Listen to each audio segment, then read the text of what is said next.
Brad Pitt's body from Fight Club is easier to achieve than you think, and it's also easier to maintain than you think. So let me tell you how I managed to do that, and hopefully that will help you. But before we start, I want to say thank you to all the people who comment on my videos and people who watch the videos, of course. So thank you very much. I really appreciate your comments, your likes, your subscriptions. The channel is growing, and this is all thanks to you. Thank you very much. So I will tell you a story about how I discovered that you can actually change your body. My story begins when I was at school. I was about 16 or 17 years old, and I transferred to a new class. And I had never been good at running. And in Ukraine, at that time, in the 90s, we had a system where each school year would start with a set of, let's say, exercises. Then the teacher would assess our level, and hopefully by the end of the school year, we would improve. Okay? It was called normative, basically. Normative. I don't know how to call it in English. And so I remember at the end of the school year, we had a run. It was about 2.5 kilometers. So how many miles? I don't know. 2? A little under 2 miles. Okay? We had 6 boys at that class, and so I'm one of them. Duh. Captain Obvious. Okay, anyway, so I'm running with them, and I came in second from the last. Okay? The first guy almost lapped me. I didn't really care about it all that much because ever since I was small, I've never been good at running long distances. I've been pretty good at running fast because my muscle body type is the fast twitch muscles. So I'm very good at explosive things like pull-ups and push-ups and sprints, but I've never been good at long distance. Okay, and so I didn't really care about that. But one thing was different that year. So that happened before the summer break. Summer break is what, 2-3 months, yeah? But on that summer, I got a bicycle for my birthday, and I would ride it almost every day. I had a girlfriend. She used to live outside of the city, and it would be about 7 kilometers, so what, 5 miles away from my house. And so almost every day, I would ride my bicycle to her to hang out. And so imagine this is 7 kilometers one way, 7 back, so it was about 15 kilometers every day. And then we broke up. I wasn't really sad because it wasn't that serious. But I kept riding. And I don't know why. I just enjoyed the riding, the speed and everything. And so I would ride every day. And then we go back to school in September. And again, we do the running. It was end of September, I think. So I didn't ride every day. But here is something interesting. As we start running on that day, again, it's the same distance, same people, same everything. And again, the fastest guy immediately runs off, into the horizon. He pulls away from everybody. There is another guy behind him. They're like buddies, the fit guys. And then I start running. And as we run around the third lap in, I realize that I am starting to catch up to them. And I'm like running. And as we run, I start catching up. I'm getting closer and closer and closer. And then they are like, oh my God, why is he there? Are we slow? So they try to pull ahead. And then one more lap, and they can't pull ahead anymore. And what happens is I overtake both of these guys. And not only I overtake, I start pulling away. So I start running away from them at the pace that they cannot sustain. And I don't understand how it's possible. And so this super fast guy is behind me, and I'm running away from him. I'm getting more and more ahead. And so by the end of the race, what happens basically is I lap the fastest guy. Understand? So he still needs to run one more lap, and I already finished.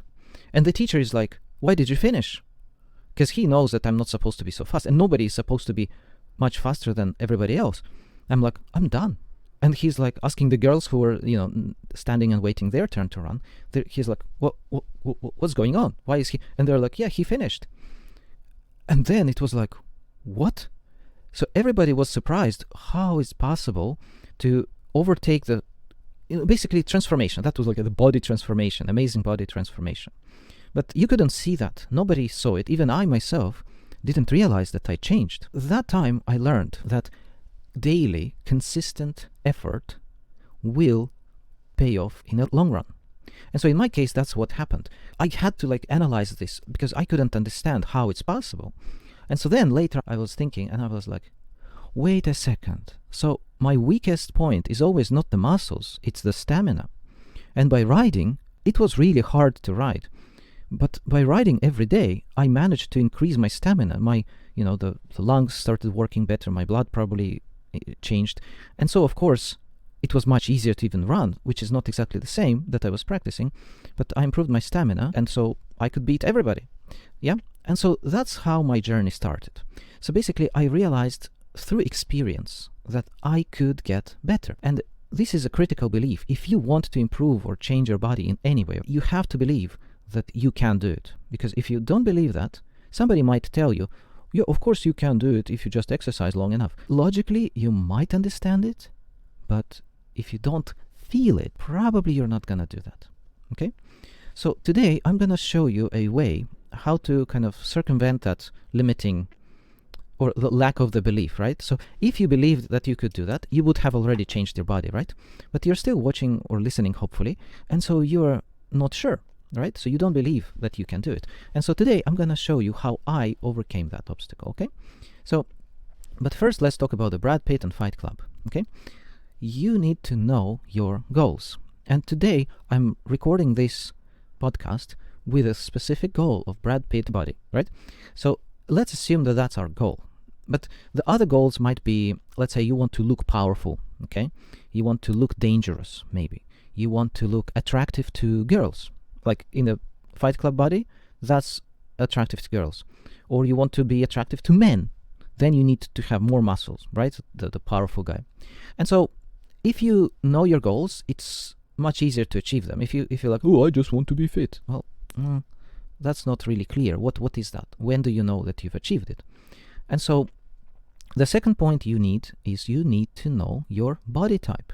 Because again, different people have different body types. If you want to have the Brad Pitt body, but if your body type doesn't allow that, well, it's going to be very hard to do. But on the other hand, you can find a body that will suit you, and it will suit your lifestyle. And so if you know your body type, you can then think about, okay. So with this body type, this is the type of physique I can get. So, but here's the thing. I think it's quite easy with the Fight Club body. It's quite easy to achieve. And you're like, what? Nobody can do that. Well, look, it's not muscular. It means you don't need to even go to the gym to achieve that, right? Well, I've never been to a gym in my life, right? And you saw the picture, or you can see, if you're listening to, you can see somewhere on the page.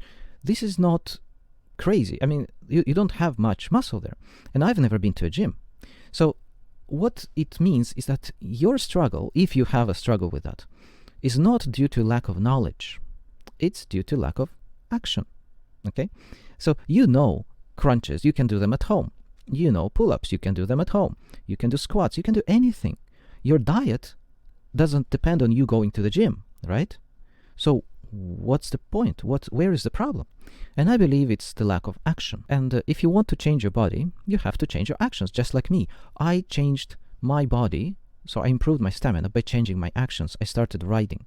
So that's it. It's so simple. And, I'm Mr. Simple. I can't really understand complex things.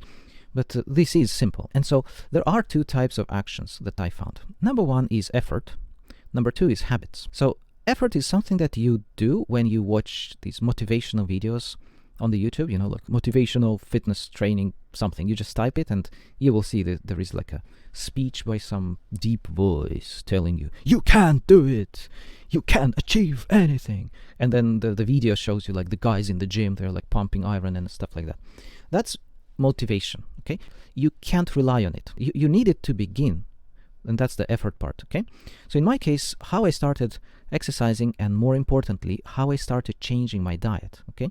Because if you look at Brad Pitt's body there, it's not very muscular, right? So it means it's not so much about exercise, it's what people call toned. So there are some muscles, but that level of muscles can be achieved through calisthenics, body weight exercises, okay? So you don't need big muscles.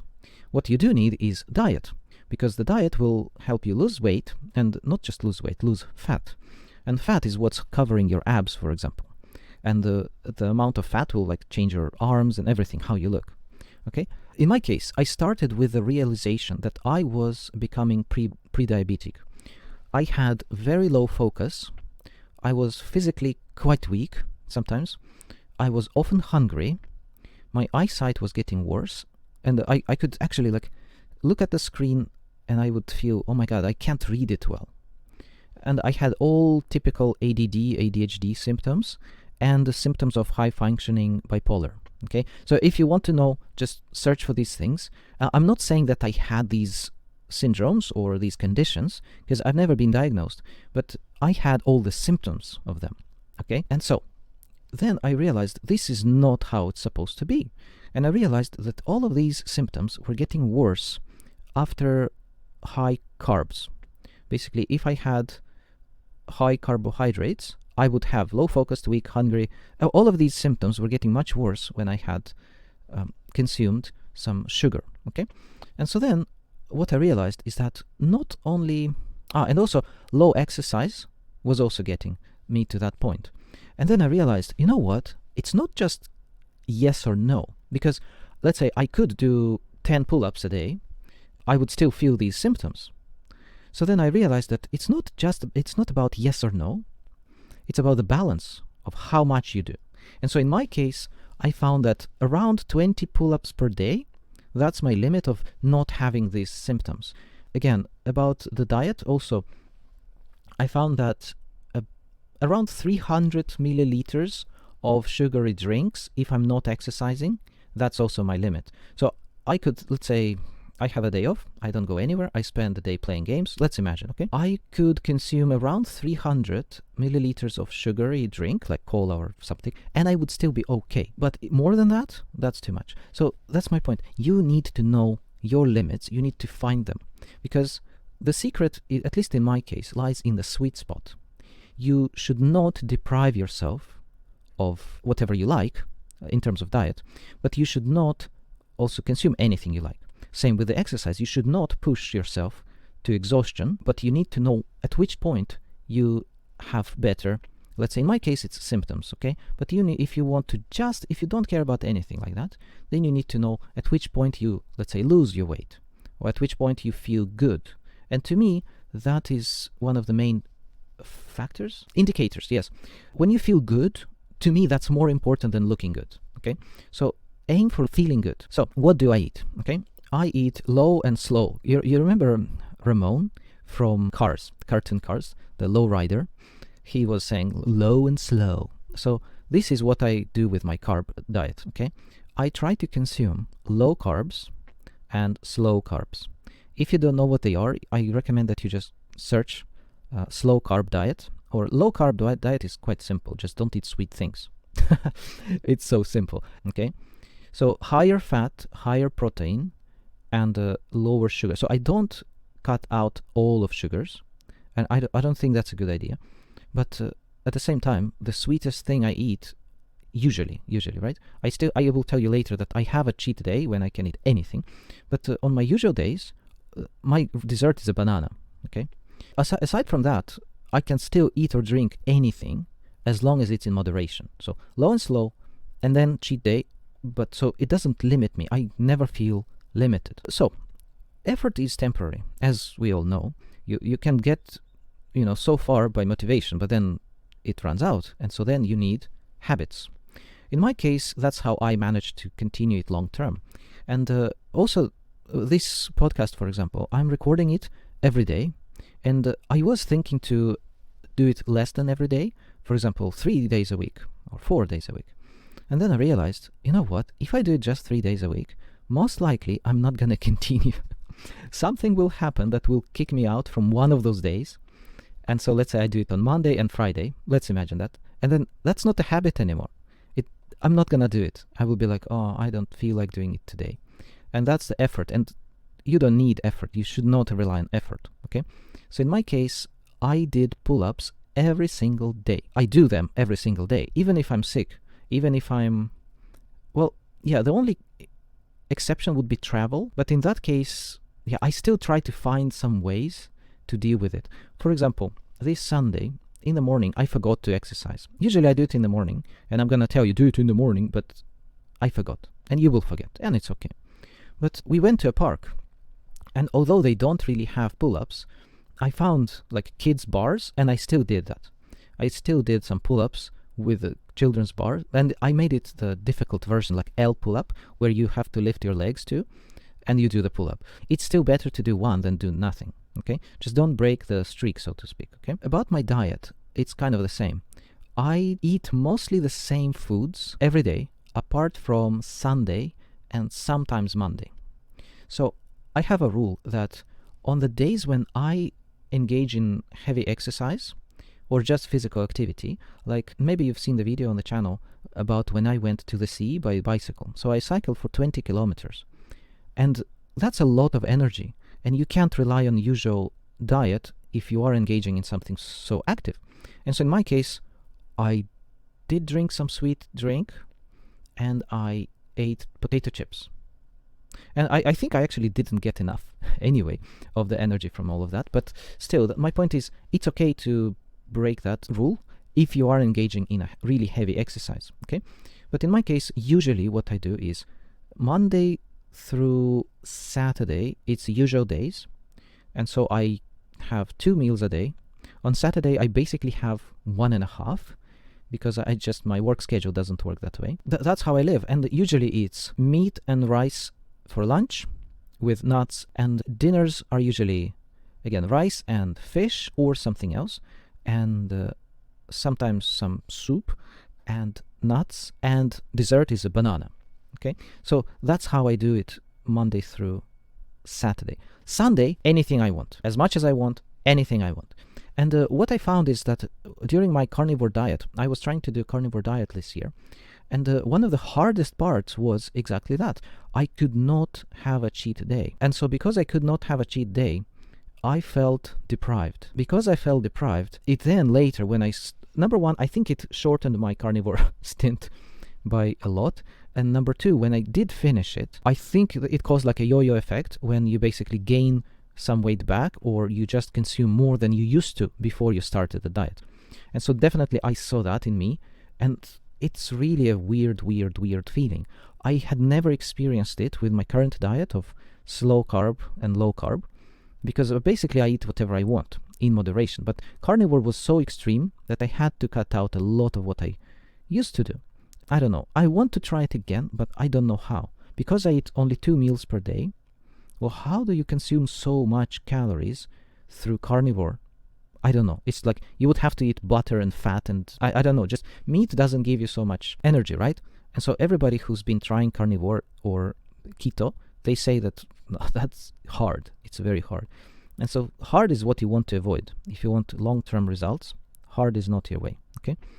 Anyway, so the solution to this problem, what I found, is to start small. Just like let's say 10 years ago, I would eat anything. I would eat sweet things, sugary drinks, anything.